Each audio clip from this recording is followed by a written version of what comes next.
हाय बच्चों, कैसा आप सब? बढ़िया। स्वागत करता हूं आपका अपना YouTube चैनल यूपी वाला सर 07 पे।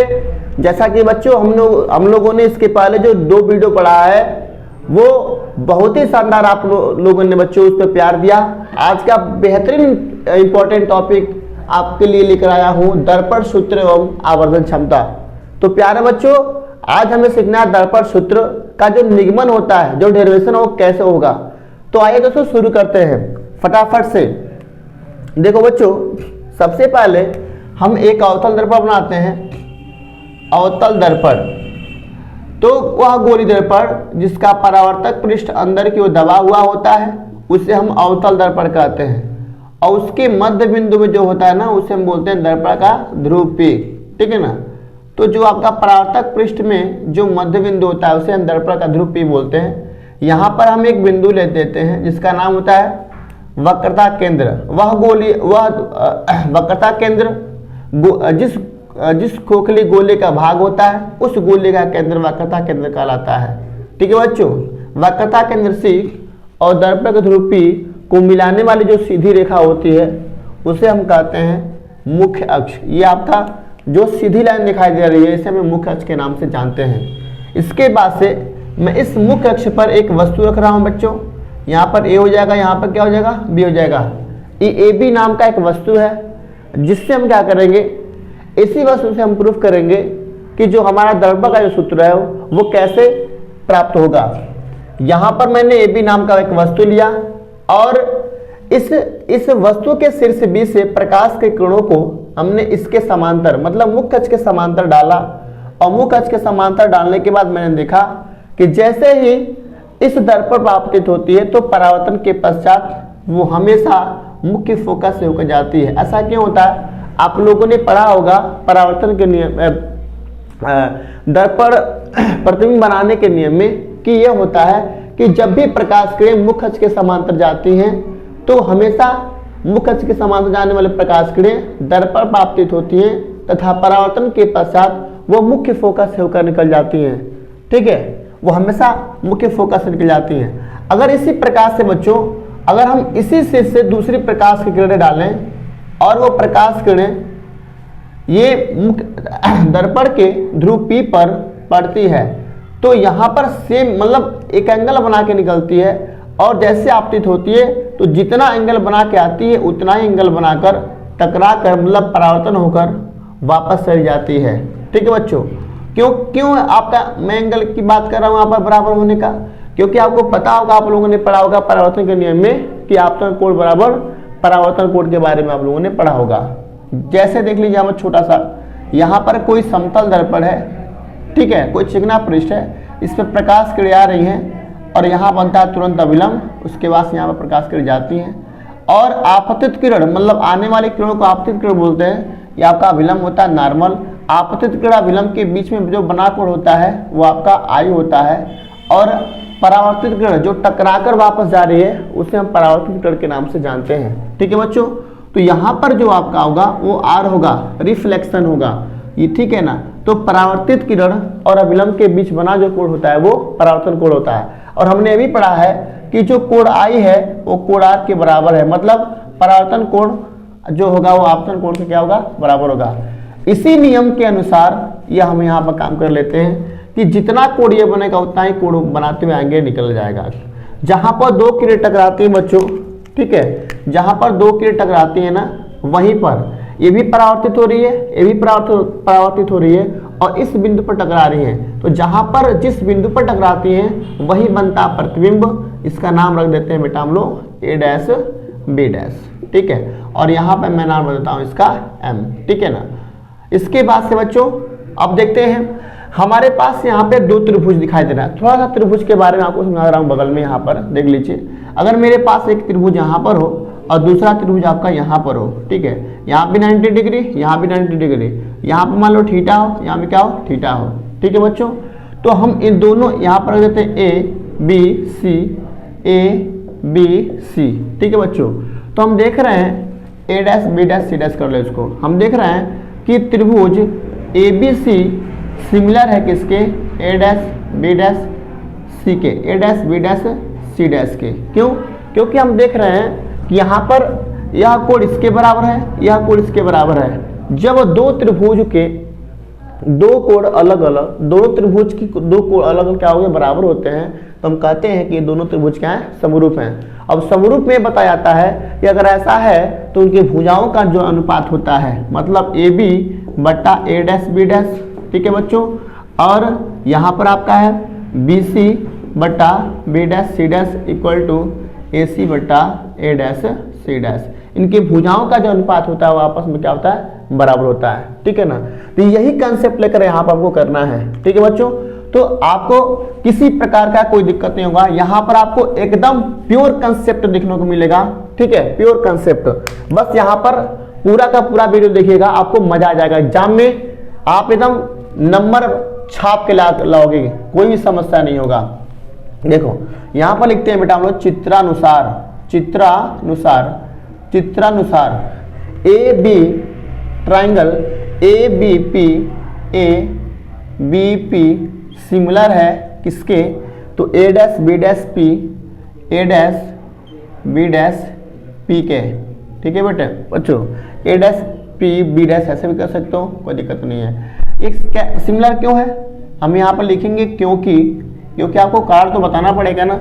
यहाँ भी 90 डिग्री है, यहाँ भी 90 डिग्री है, मतलब आपका जो कोण ए है वो कोण ए डैश के क्या होगा, बराबर होगा, 90 डिग्री हो जाएगा, ठीक है बच्चों। अगला ये आपका A dash P B, sorry कोण A P B equal to कोण A dash P B dash, कोण A dash P B dash, ये आपस में क्या है, बराबर। आप देख रहे हो कि इस वाले त्रिभुज में ए पी बी, इस वाले त्रिभुज में आपका एंगल 90, ए डैश बी डैश पी, इन वाले त्रिभुज में क्या होगा आपका एंगल 90, मतलब दो त्रिभुजों में दिखा दिया 90, और इसी दो त्रिभुज में मैंने अलग अलग दिखा दिया, ये भी दोनों कोण क्या है, बराबर है, परावर्तन के नियम से, ठीक है ना, परावर्तन के नियम से। तो हम कह सकते हैं कि ये दोनों के दोनों जो त्रिभुज हैं, इनके भुजाओं का जो अनुपात होगा वो भी आपस में क्या होगा बेटा, बराबर होगा। तो इनके भुजाओं का अनुपात लिख लेते हैं हम, ए डैश बी डैश अपान में क्या होगा बेटा, ए बी, ठीक है। अच्छा इसके बाद से ए डैश पी अपान में लिख देंगे हम लोग ए पी, ठीक है बच्चों। इसको कर लेते हैं इक्वेशन नंबर फर्स्ट। इसी प्रकार रिस्पेक्टिवली, इसी प्रकार हम चलते हैं triangle A dash B dash F, A dash B dash F similar है किसके, एफ पी एम, त्रिभुज एफ पी एम के, ठीक है। क्योंकि यहाँ भी कारण बताना पड़ेगा आपको, क्योंकि एंगल जो आपका ए डैश है वो एंगल पी, यहाँ पर एक हम छोटा सा लंब डाल देंगे तो पता चल जाएगा, यहाँ पर पी वो किसके बराबर होता है बेटा, 90 डिग्री के, ठीक है। अच्छा यहाँ पर देख रहे हो कि यहाँ पर जो कोण है, यहाँ पे जो कोण है, दोनों आपस में क्या होंगे, बराबर होंगे शीर्षाभिमुख कोण से, ठीक है बच्चों। तो A dash F B dash angle A dash F B dash is equal to यहाँ पर M F P, angle M F P. तो हमने कारण भी बता दिया कि दो त्रिभुज जब समरूप होते हैं तो उनकी कंडीशन एंगल एंगल एंगल या फिर angle angle angle, side side side, side angle side, ठीक है ना। ये समरूप होने के, ये समरूप दिखाने के कंडीशंस होते हैं, ये बहुत छोटी सी बात है। अच्छा आगे देखते हैं ए डैश बी डैश। तो हम कह सकते हैं कि अगर यह दोनों के दोनों त्रिभुज समरूप है तो इनके भुजाओं का जो अनुपात होगा वो भी आपस में क्या होगा, बराबर होगा। जैसा कि इसके पहले मैंने आपको बताया, यहाँ पर जाकर बेटा ए डैश बी डैश अपान में एम पी इक्वल टू आपका यहाँ पर ए डैश एफ अपान में पी एफ, ये हो जाएगा, ठीक है बच्चों। एक चीज मैं आपको लिख देता हूँ, यहाँ पे आप देख रहे हो कि जो आपका एम पी है वो ए बी के बराबर है, एम पी ए बी के क्या होगा, बराबर होगा। तो आप एम पी के जगह पर वापस से लिख सकते हो A dash B dash upon में A B equal to A dash F. आप देखो यहाँ पर ए डैश एफ को क्या लिख सकते हो, आप ए डैश एफ को लिख सकते हो ए डैश पी, मतलब ए डैश पी में से, ए डैश पी में से आप घटा सकते हो पी एफ को, तो हमें प्राप्त हो जाएगा पी एफ को ए डैश एफ प्राप्त हो जाएगा, ठीक है, यहाँ पर हो जाएगा पी एफ। देखो कैसे ए डैश एफ, मतलब इस पूरे हिस्से में से इतना हिस्सा घटा दो, मुझे इतना हिस्सा मिल जाएगा। ठीक है, इसको हम कर लेते हैं इक्वेशन नंबर सेकेंड। ठीक है बच्चों, आप देख रहे हो कि equation first and equation second दोनों का जो लेफ्ट हैंड साइड है वो क्या है, आपस में बराबर है, इसलिए उनका जो राइट हैंड साइड होगा वो भी क्या होगा बच्चा, बराबर होगा। ठीक है, तो यहाँ पर हम लिखते हैं यहाँ पर equation first and equation second.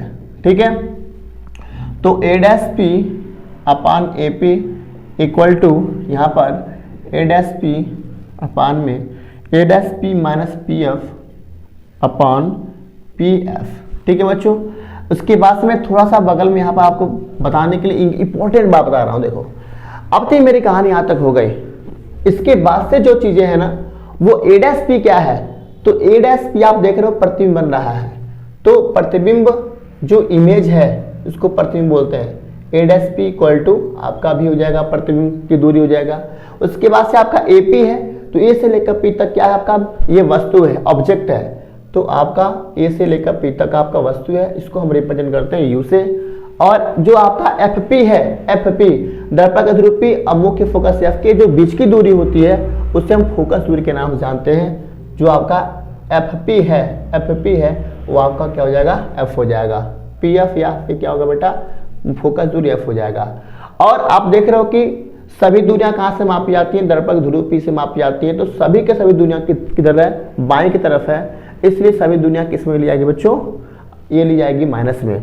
तो एक बात याद रखो हमेशा कि यदि आप पढ़ना चाहते हो तो खूब मेहनत करना, कहीं भी बीच में ना रुकना, क्योंकि ये बात सही है कि किसी ने कहा है कि कहिए तो आसमां को जमी पर उतार लाएं, कहिए तो आसमां को जमी पर उतार लाएं, मुश्किल नहीं है कुछ भी अगर ठान लीजिए, बस एक बार मेरा कहा मान लीजिए। याद रहे बच्चों, कहीं भी भूलना नहीं है। अब हम पुट करते हैं वैल्यू को, सभी के सभी दूरियां किस में होती है, माइनस में होती हैं।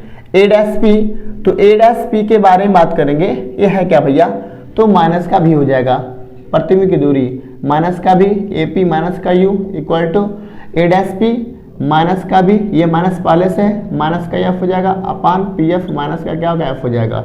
ठीक है बच्चों, माइनस माइनस प्लस हो जाएगा, इसमें मल्टीप्लाई करेंगे, माइनस का भी एफ इक्वल टू यहाँ पर मल्टीप्लाई करेंगे तो माइनस का भी यू, क्योंकि आपका प्लस है, ये माइनस से गुणा तो फिर माइनस हो जाएगा, ये प्लस ऑलरेडी है तो प्लस रहेगा, यू यहाँ से जाएगा आपका एफ। ठीक है, अब क्या करते हैं बेटा, दोनों पक्षों में हम यू भी एफ से भाग लगा देते हैं, इससे मेरा लाभ होगा। यू भी एफ से भाग लगाने के बाद मेरा आंसर आ जाएगा U V F, U V F, U V F, F से एफ कैंसिल, यू से यू कैंसिल, बी से भी कैंसिल, यू से यू कैंसिल, बी से भी, एफ से एफ, तो minus one upon U equal to minus one upon F plus one upon क्या होगा भी।